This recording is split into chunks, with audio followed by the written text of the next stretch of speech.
சொல்லக்கூடிய பாரம்பரிய ஜோதிட முறையில் ஃபாலோ பண்ணுறாங்க. எப்படி ஃபாலோ பண்ணுறாங்க அப்படின்னா, ஃபஸ்ட்டு எந்த லக்னம் அப்படின்னு உங்களுக்கு தெரியணும். இப்போ இந்த உதாரண ஜாதகத்தில் பார்த்தீங்க அப்படின்னா, லக்னம் வந்து விருச்சிக லக்னம். இந்த லக்னத்திலேருந்து இந்த கேந்திர ஸ்தானத்தை வந்து கால்குலேட் பண்ணணும். 1, 4, 7, 10ன்னு சொல்லக்கூடியதை. இப்போ இங்கே வந்து 1ல் வந்து எதுவும் இல்லை, லக்னத்தில் எதுவும் இல்லை. 4ல் பார்த்தீங்கன்னா கேது இருக்குது, 7ல் வந்து சந்திரன் இருக்குது, 10ல் வந்து சனி ராகு இருக்குது. அப்போ 1, 4, 7, 10ல் பார்த்தீங்கன்னா கேது, சனி, ராகு, சந்திரன் இருக்குது.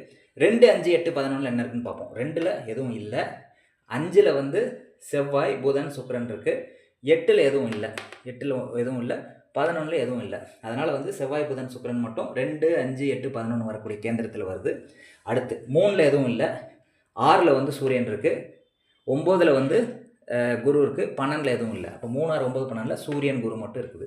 இப்போ நீங்கள் என்ன பண்ணணும் அப்படின்னா 1, 4, 7, 10ல் வரக்கூடிய கிரகங்கள் எழுதிடணும். 2, 5, 8, 11வது இடத்துல இருக்கக்கூடிய கிரகங்களை வரிசைப்படுத்தணும். 3, 6, 9, 12ல் வரக்கூடிய கிரகங்களை வரிசைப்படுத்தணும். இதை தான் நீங்கள் ஃபஸ்ட்டு பண்ணணும். இதை வச்சு இறந்த காலம், நிகழ்காலம், எதிர்காலத்தை சொல்ல முடியும். இதை எப்படி சொல்கிறாங்க அப்படின்னா 1, 4, 7, 10 இருக்குல்ல, இதை வந்து இறந்த காலம்னு சொல்கிறாங்க. அதை எப்படி எடுத்துக்கலாம் அப்படின்னா, உங்களுடைய 30 வயசு வரைக்கும் இந்த கேந்திரம் வேலை செய்யும்.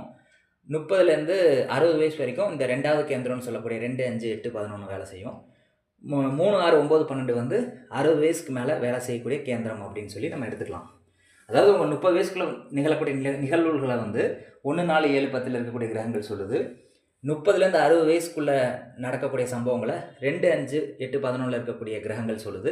60 வயசுக்கு மேலே நடக்கக்கூடிய சம்பவங்களை இந்த கடைசி கேந்திரத்தில் நிற்கக்கூடிய கிரகங்கள் சொல்லுது.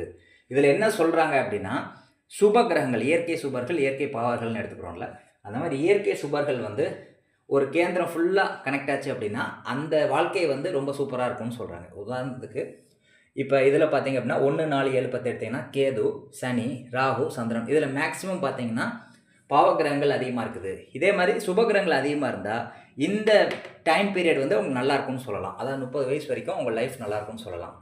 இப்போ 2வது கேந்திரத்தில் பார்த்தீங்கன்னா புதன், சுக்கிரன் 2 சுபகிரகங்கள் இருக்குது, ஒரே ஒரு பாவகிரகம் இருக்குது. அப்போ வந்து இது மீடியமாக இருக்கும்னு சொல்லலாம். 3வது இதுவும் வந்து மீடியமாக இருக்குன்னு சொல்லலாம். ஏன்னா ஒரு சுபகிரகமும் அரை பாவர் இருக்கும். அதனால் வந்து சுபகிரகங்கள் அதிகமாக இருக்கக்கூடிய கேந்திரத்தை வந்து நல்ல கேந்திரம் அப்படின்னு சொல்லலாம். இப்போ சுபகிரகமும் பாவகிரகமும் கலந்து தான் ஒரு கேந்திரத்தில் மேக்ஸிமம் வரும்.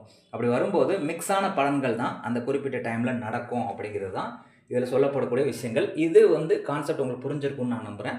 அப்போ உங்கள் ஜாதகத்தில் வந்து லக்னத்துலேருந்து 1, 4, 7, 10 தனியாக எடுத்துக்கோங்க, 2, 5, 8, 11 எடுத்துக்கோங்க, 3, 6, 9, 12 எடுத்துக்கோங்க.